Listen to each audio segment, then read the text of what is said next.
எல்லோருக்கும் பிடித்த பால் கொழுக்கட்டை எப்படி செய்யுதுன்னு பார்க்கலாம். ஒரு பேன் வச்சு 1.5 கப் தண்ணி சேர்த்துங்க.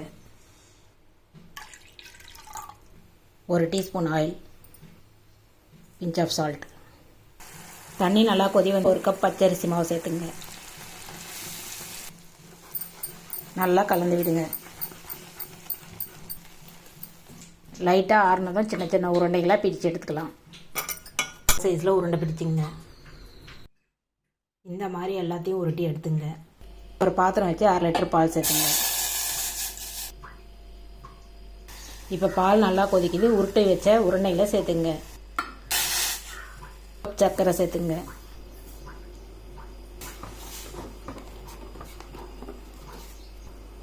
மூடி போட்டு 5 நிமிஷம் கொதிக்க விடுங்க. கொஞ்சமாக ஏலக்காய் பொடி சேர்த்துங்க. டேஸ்டியான பால் கொழுக்கட்டை தயார். கண்டிப்பாக நீங்களும் ட்ரை பண்ணி பாருங்கள்.